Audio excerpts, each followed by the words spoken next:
Hello, I'm Louise Kaunisella. Welcome to Speak Your Mind. The annual Women in Business Awards honors Fiji's outstanding business women who have demonstrated excellence and leadership in their business or profession and in their service to the community.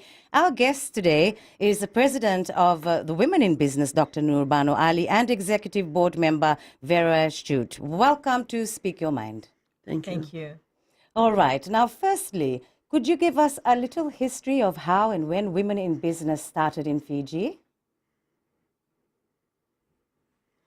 So, Women in Business started way back in 1998.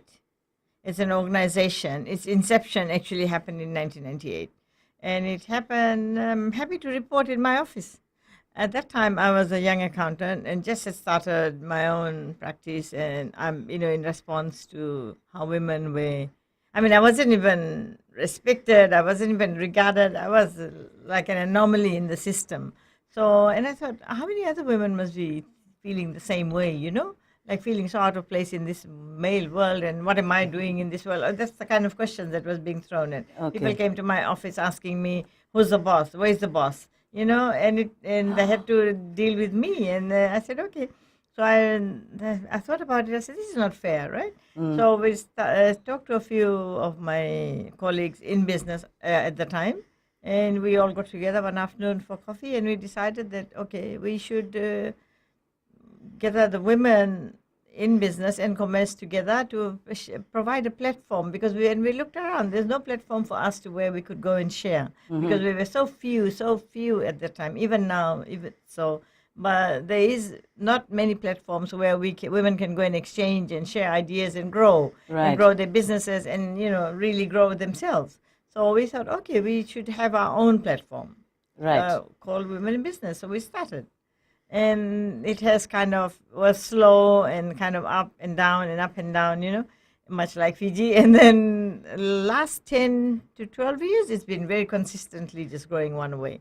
Wonderful. Yeah. Now, we've got even Vera, who is a business woman as well, and doing so well, Vera.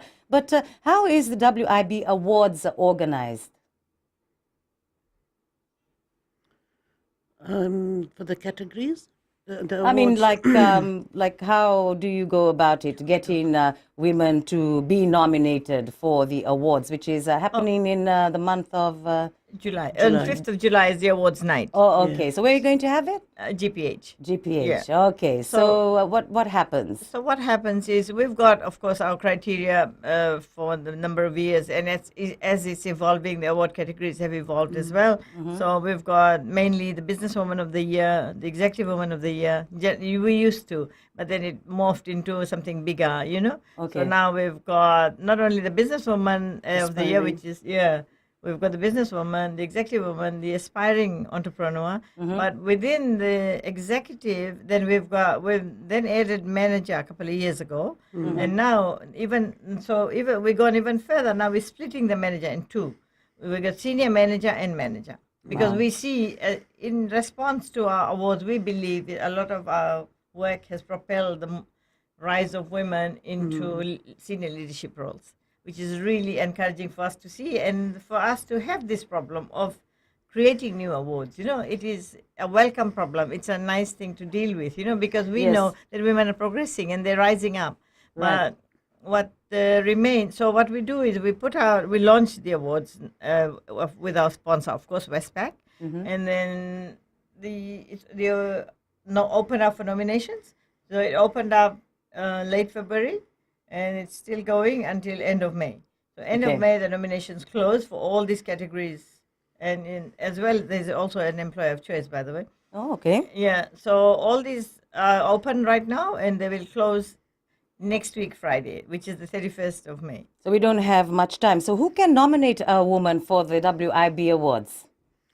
You can nominate yourself, Oh, well, see, or that's amazing. colleagues can nominate someone that they see is suitable. Friends, family, anyone really. Your husband, your dad, anyone can nominate and put you into the correct category that they're nominating for. I see. So are all nominations accepted? it's not for us to not accept. So this is why to make sure that we got everybody understands what they're being nominated for. We hold what we call the application drive. Okay. We've been going around like road shows, and we're going around the country. We've been to Nandi, back to Suva, back to a couple of events. Like we have breakfast, luncheon sessions, and information sessions on the categories, and where women can ask questions. So because once we receive the nominations, the envelopes are sealed. We don't open it. We'll open it with the judges. Okay, so it's for someone maybe running a really small business, their nominations accepted as well? Yes. Like a really small business? Yeah, it's not about the size of your business. It's about, so they would fit it's the businesswoman of the year. The criteria goes like this. Like Vera, for instance, was our past businesswoman of the year. Right. Yeah. So you have to have 50% shareholding. Okay. And you have to have the managing director role. So you are responsible for the good, bad, and the ugly, as I always like to Okay, call it. right, so right. you run the whole show, and you make the decisions, and you report to the board, and that's businesswoman of the year. Okay. And your business must be more than 3 years. Yes. Yeah. Oh, More than okay. 3 years in existence. In the running. Established. Yeah. Okay. And that- then there's another category called aspiring entrepreneur, where your business is 1 year old at least, okay. and you can apply. All right. So it's not about, it's just the age of the business and how long it's been running. The aspiring entrepreneur, we encourage growth. So we have that category, which is so important. And we've had women of all ages and different industries. Thank you. We'll be back soon on Gold FM, Speak Your Mind.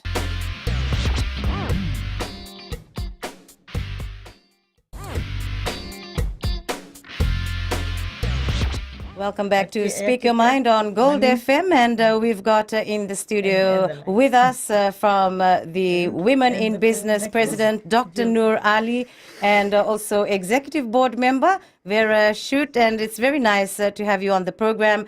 We're talking about this awards night for women. It's a really great thing. So how does someone nominate a woman for the WIB awards, like forms, or do they send in a letter, a form? There are forms available. You can get them on our website, download it, or from any Westpac branch, or from our secretariat at PKF office. And it's very simple. It's very straightforward. Just fill out the correct category in the form, and you're done. Yeah, that's what I was going to ask you. I hope it's simple to fill out. You know, sometimes how you have forms and it's so difficult. But how many women have been nominated so far, roughly, maybe? You know, we've Quite a lot? I mean, quite a number. We can't. But you know what? We didn't actually keep account as such. But what we did notice, the kinds of interest and the applications that have come in are from the caliber and quality is increasing. So it just shows to us that women are rising up the ranks. You know, there's a lot more women out there who are in the managerial category. There's a whole lot of women in Fiji. And what we need now is for them to get up and take the main job. Oh, that's really That's good. what we're working towards. Women Business objective, of course, is to promote and encourage the participation of women in the commercial space and women in commercial leadership at the highest levels. That's Lovely. what we'll work for. So, I think this year too, there's been a good increase in number from the public sector. Yes. Yeah. Yeah. oh, that's great. Now, about the prizes. What are the prizes like for the winners? The winners, depending on different categories, there's return air tickets to either Australia or New Zealand. There's cash prizes. There's tablets, phones, Yeah. and pearls. Oh, nice. Yeah. Jewels of Fiji. is Jewels our of Fiji. sponsor. Thank you very much. Thank you. Yeah, Romil. and Westpac. Yeah. I think that So covers the those prizes. kinds of makeup prize, you know, return a ticket, some jewelry, some, you know, it is women's awards, of course, so Yes. jewelry has to be involved, right? Yeah, Oh, definitely. yeah. Like, I love your pearls. Oh, thank you. So, what do you have in store for the WIB awards? Like, do you have entertainment as well? How does it, the entertainment for the night? Oh, of course, there's entertainment. You know, I mean, this year there's 2, 4, 6, about 8 awards up for grabs. Of course, there's the Employer of Choice. We need to mention this. The Employer of Choice Awards is also up for grabs every year. And we've had some significant Employer of Choices. Last year was Lyndhurst, and who employs a lot of women. So the difference in the judging process, quickly, if I can tell you. So with the business awards, we collect the applications and we hand it over to an independent judging panel. But when so far the Employer of Choice Awards is concerned, the board, we ourselves do that assessment because we go and visit the premises and we want to make sure interview them and check to see how women, or the opportunities for women to rise up to leadership, the facilities available to women, the policies available for their growth, and policies to take care of their health and different requirements that women have, like daycare center or some kind of, caretaking arrangement for kids and flexibility and all that. So this is why we feel as a board of women and promoting women in leadership in commerce, we are better positioned to handle that side. Adrian. Yes. And on the awards night, we also invite a guest speaker. Yes. And a dynamic guest speaker. And this year, we can't tell too much about her at this stage other than that she's an ex-Fiji girl and done successfully, very successfully, and she's Australian. Okay. So it should be really good. We are excited about that. So right now, I suppose it's the push to get the nominations in before the end of this month. Yes. So yes, get hold of the forms. You can nominate yourself. A man can even nominate you. Yeah. Whoever, anyone can nominate you. Yeah. That's really good. I like that. Colleagues, your boss, friends, your friends, your family. So that's it. And we are encouraging anybody out there who knows of a woman who they know is progressing in her career. Please just tell us about her. Even if you can't don't feel like you are placed to nominate her, let us know. We will find her and we will nominate. We'll put in her application. So we can do that too. So if people can identify women and just tell us, we will do the rest of it. So do you think we have enough business women in the country right now, or do you think there's room for lots more? Lots more. Room for lots more. Yeah, not enough. We need more. Okay, so maybe you might like to share with us, both of you, some words of inspiration on how to be a successful businesswoman or businessman. I think our ex-businesswoman of the year should go first. Okay. I think first and foremost, you must enjoy what you do. Yeah, and there's always the very important people. I'm customer based in retail, so very important are your customers. You must keep them happy. And I always tell my biggest asset is the team behind me, my staff. And always looking for opportunities, be very innovative. You must. There's a lot of competitors, so you must always try to be above what is happening. Be aware of your market share, your field, what how, the interest, what keeps them happy. And of course, you must have good business practices. Be update with your. There's so much to do now with tax reforms and all of that. You must be above all of that, yeah. So I know that business startups in Fiji are a bit on the slow side. So it's good that you join organizations or groups like Women in Business, because then you network and then we help each other out, like what you have experienced or some difficulties you face. It's always good to join these groups and network, because then you can grow your business, you can share your problems. And from my experience with being in Women in Business, I've certainly grown my business from when we last, from the awards. And networking, so important. Meet a lot of professional people also, right? Accountants and lawyers and all the other, and a lot of free publicity. after winning. Yeah, a lot of free publicity, and very important is I was reluctant. I was very reluctant to be nominated. I fought, but later on, after winning and looking at all the benefits and what we have gained, it's important to stand up and be counted. Put your hand up, and why not celebrate your successes? Why not, be rewarded for something that you have worked so hard towards? Yeah. Exactly. I So mean, hard work, business yeah. is never easy, that's for sure. But we've actually run out of time. So, Dr. Ali, just a quick word of inspiration from you, please. Okay, so I just say to all the women out there, you are doing a very, very important job, whatever it is you are doing. And if you are in business, you're a superwoman. So please put your hand up and count yourself in with us, because if you put your hand up, you're putting your hand up for 100 other women, I promise you. So please do.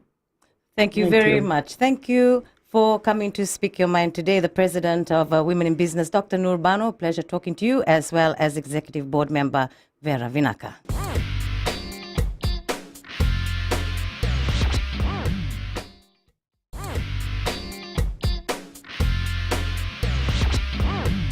Welcome back to Speak Your Mind on Gold FM, only the classic hits. And we've got another lot of guests.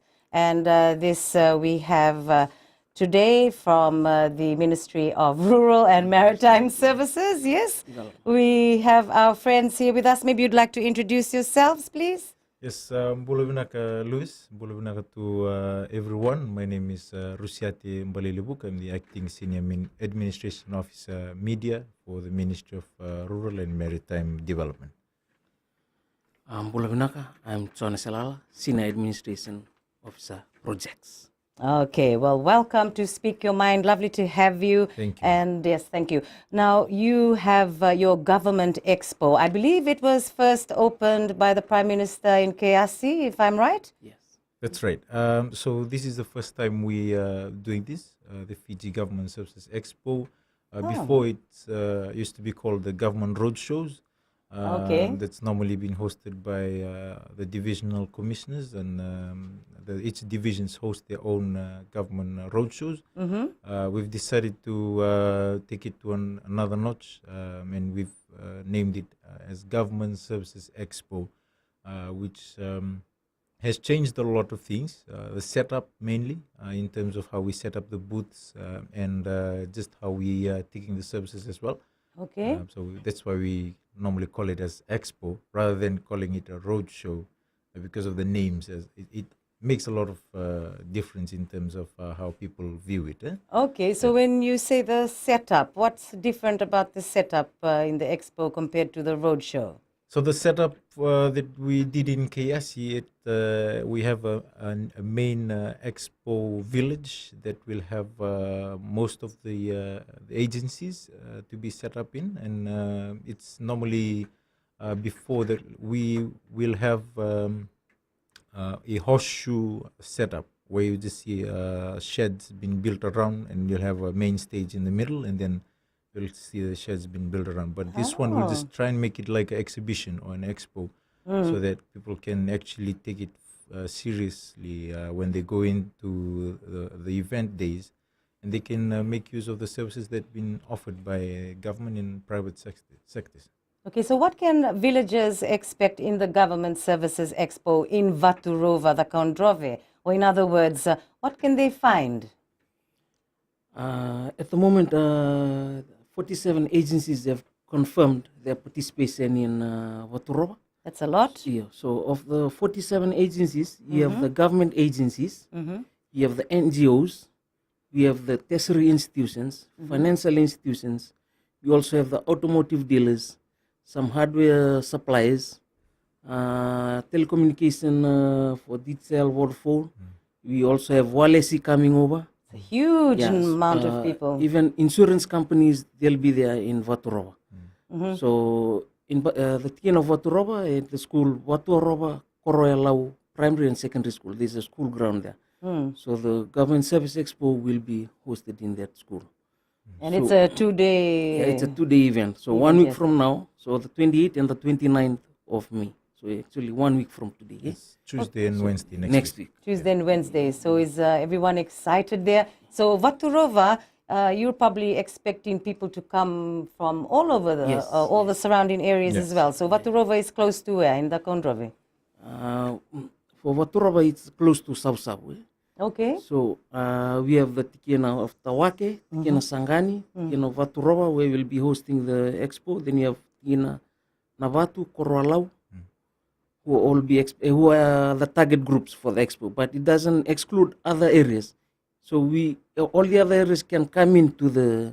So it doesn't exclude everybody is included if they can have access to. Yeah, that's the thing. Access. Maybe access. if they can get a bus there or something. But yeah? we have made arrangements for transportation. Oh, okay. Oh, So that's basically wonderful. for these 5 tikinas that we have mentioned, for the first day, the transportation will be provided for Tawake and Sangani, because since they are the furthest from the area we'll be hosting the expo. Okay. So for the second day, then we'll have it for the other 3 tikinas. But for all the other areas within Vanuatu who wants to be part of the expo, they can come to the expo at their own expense. So the government will only be providing transportation for the 2 tikinas on the first day, Right. Tawake and Sangani, and the 3 tikinas on the second day. All right. So basically, like what Tony was explaining, we did the same in Nabosa for the 47 villages in Nabosa.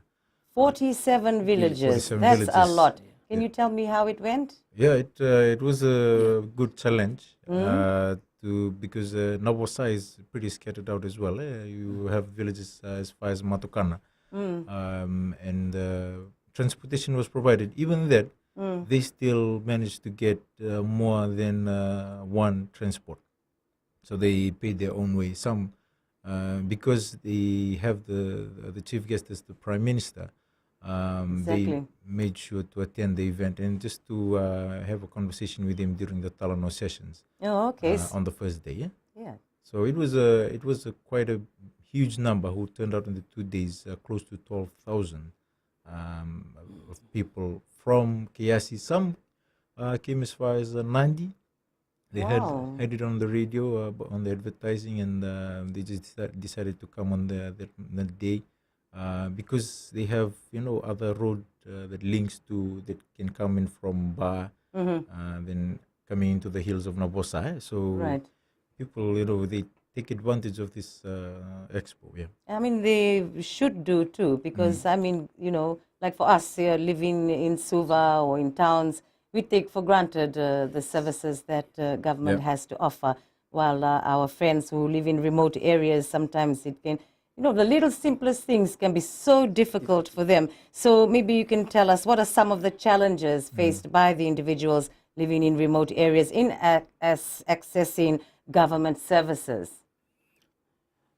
For the king of the Kondrove, for the son of the Kondrove, you have Taveuni, then you have Sabusabu. So in Ponolevu, Sabusabu is the main center.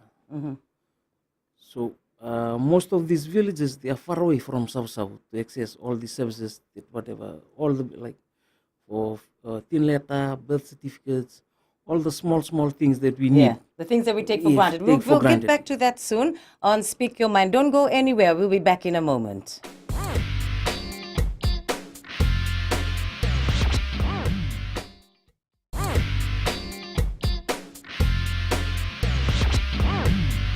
This is Speak Your Mind on Gold FM, only the classic hits. And our guests are from the Ministry of Rural and Maritime Development, the Senior Administration Officer Development, Mr. Chone Selala, and also the Acting Senior Administration Officer Media, Rusiate Mbale Levuka. And we just left off about, how we staying in towns and, good places take for granted these little services that people living in remote areas, they have so much difficulty in getting to it. So as you were saying earlier, Mr. Selala, about Savu Savu, how were you saying that people came down from all the way in? I was saying that all the services that they need are all based in Savu. Only some of the offices, like we have the district officer Sangani, which hosts the police station, and then an agriculture officer. So they don't have all the social welfare, they don't have the TELS, they don't have all the other agencies that will be present on those 2 days at Vunisalu ground. Right. So the thing is, the government has provided transport for them to come over for those 2 days to be present at the ground and to access all these 47 agencies. What happened in Navosa, 47 confirmed their participation. But at the end of the second day, there were 67 agencies that were there. Oh. So it was just like the whole of all the agencies. They were based in Subas, they were based in Singotoka, they were based in Lotoka. They were all there in Waturemba Park.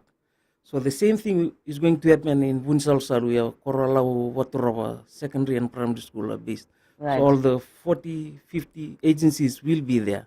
So within the small playground, all the agencies, so you have access to all the services just for the 2 days. So after the 2 days, I don't know whether whatever plan that is in place to bring back the expo to the north. So this is the good chance for the people in the Takonrove province and the northern division to come to the Government Service Expo venue and access all the services that will be provided for the 2 days. So maybe you can tell us why they should come.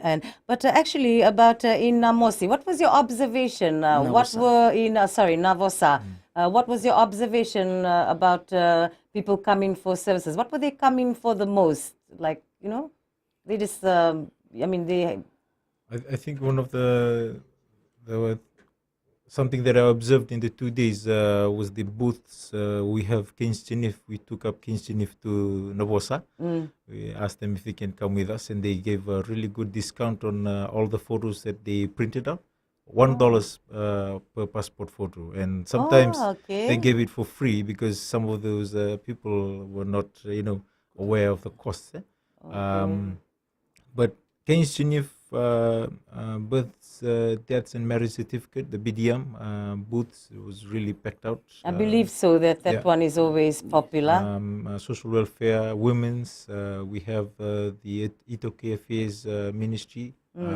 This is in regards to registering of people into the VKB. And also the other booths was really packed, especially with farmers. They just need financial literacy with financial institutions. They had a really good chance to talk to the banks and insurance companies on how they can invest their money, because even though they're living in rural areas, they have loads of money with them in terms of because of their farming. Yes. See. So those are the things that I think Chone, because he was part of the advanced team that went earlier before the expo, he can really explain some of the needs. Yes, that would be nice. That arises from the different districts. We really need to know it because, like I said, we in Suva, we don't realize the difficulty that our brothers and sisters face in remote areas. So tell us all about it. Well, for the people in the rural remote areas, the main issues that they face on their daily life is the infrastructural development, mainly on accessibility, and accessibility meaning roads, road connectivity.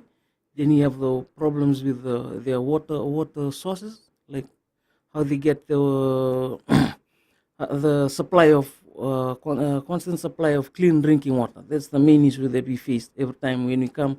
They always put it up. Whether it has come through the Tikina meeting or it has come through the DEC meetings.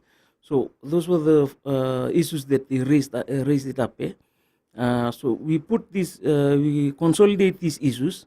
We come back to Suva during the stakeholders meetings. We distribute it to the respective departments that are in charge of these development issues that are on the ground, that are being faced by the remote people or the remote population of Fiji. Right, the realities that they're facing. That they're facing. Right. So when we have the Talno session, wherever an issue comes up with the chief guest, the respective agencies or departments are prepared with the plan or the way forward on the issues that has been brought up or has been collected by the advanced team.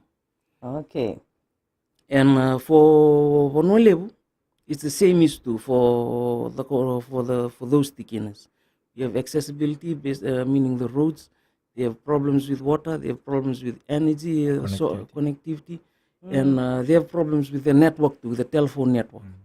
That's one of the biggest issues in Vonoleu. Okay, so when you collect all these difficulties that they face, what is done about it?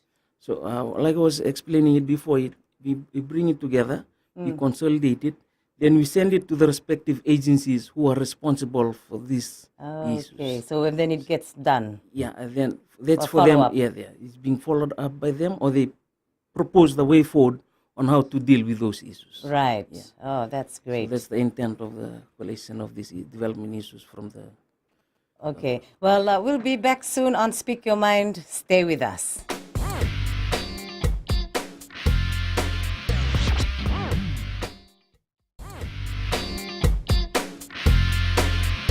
Speak Your Mind on Gold FM, only the classic hits. And we're just letting you know in the Kaundrove that the Fiji Government Services Expo will be held there on the Tuesday 28th and Wednesday 29th of May. So don't miss out because goodness me, 47 agencies are expected to be at this government expo. But yes, what would you like the people to know? Why they shouldn't miss out? Let them know about the buses.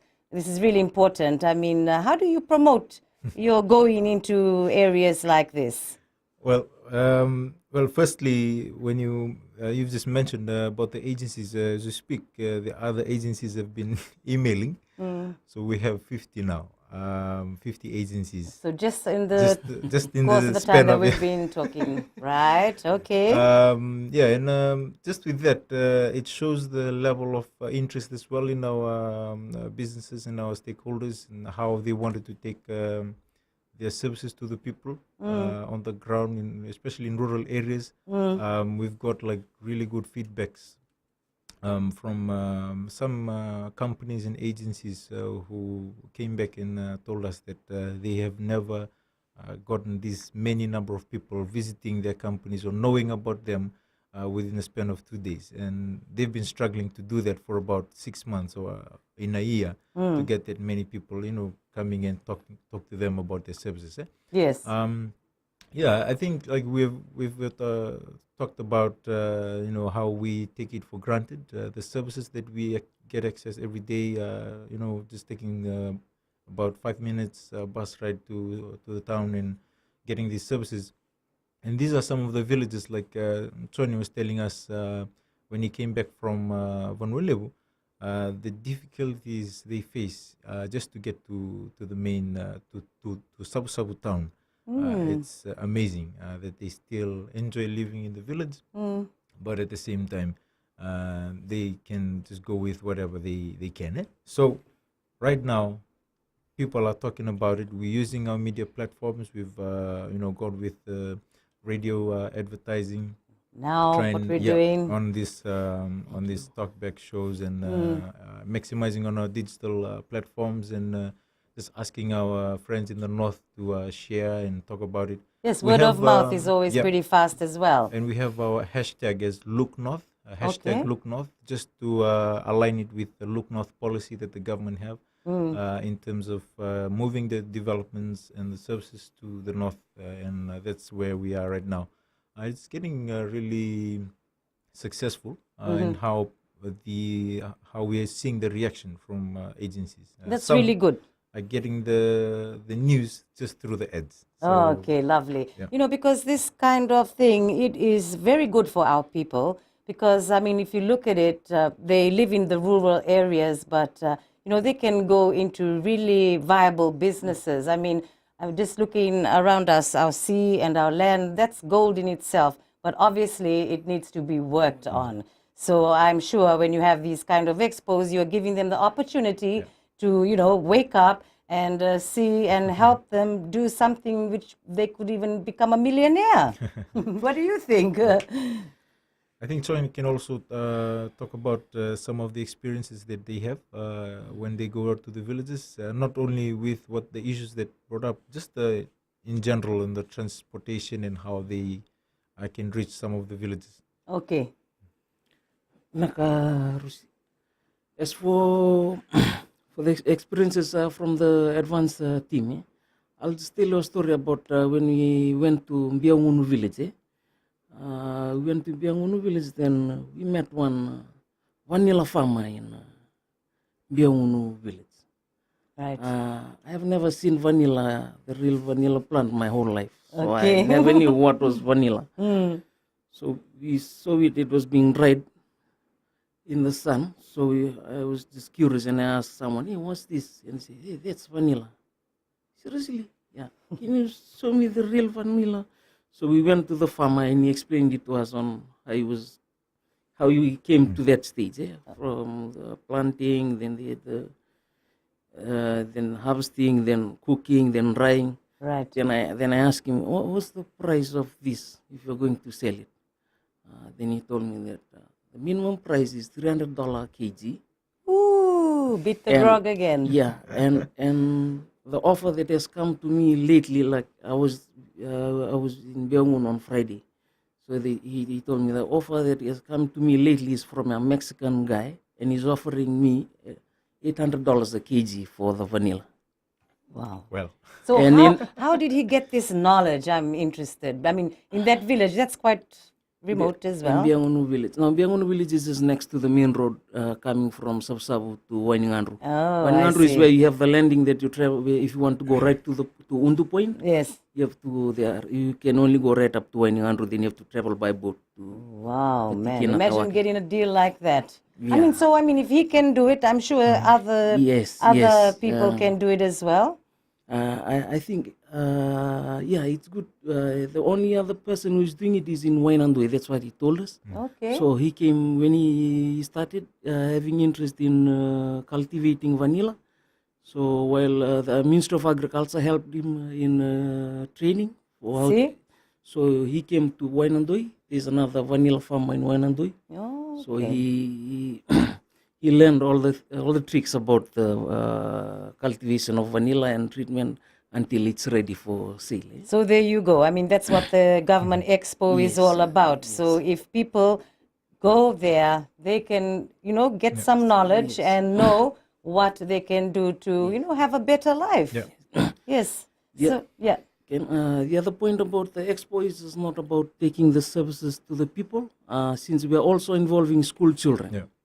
So it's more like a career expo for the school children too. So when they come, they meet with all the staff and who will be present. So it's because we are involving students in the expo too, we'll be transporting them there. Oh, So good. they have a chance to ask them on the careers or the paths that they have to take to be able to be working in that department or be in that position that those people who are being there at the expo. So Yeah. it's on both sides. It's for development side, Yeah, and for the enrollment, students. and for the students Career. too, For in their terms, career. in terms of their career. Career, right. And you might be able to get some more seafarers because, we had on FBC News that Maritime don't have quite enough seafarers. So maybe you can go there and convince them to become seafarers. Well, I think one thing that we're really amazed about is the level of, number of farmers, Yankona farmers there. There's so many farmers, and that's why we're utilizing, agriculture and AMA, agro-marketing, just to, get some training and encourage some of the farmers, to invest in some areas that they can be interested in. Why not? Anyway, unfortunately, we've come to an end. So maybe just that last push to our listener Yes. that when it's happening again and to be there. Yes, to all our listeners, please do come down to Vunisolo Salu. Some of the basic documentation that you need to provide with you, your birth certificates, your IDs, passport photos. Keynes Genève will be there to take a passport photo and also your TIN letter or TIN numbers, just to prepare for some of the services that might be needed if you want to access it.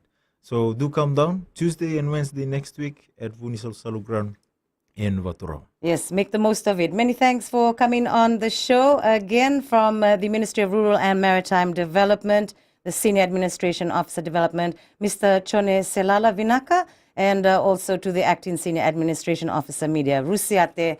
Thank you for coming to Speak Your Mind. Nakawale. And I wish you a successful event. Thank you. Until next week, thank you indeed. And until then, you take care. Nisamo Demanda.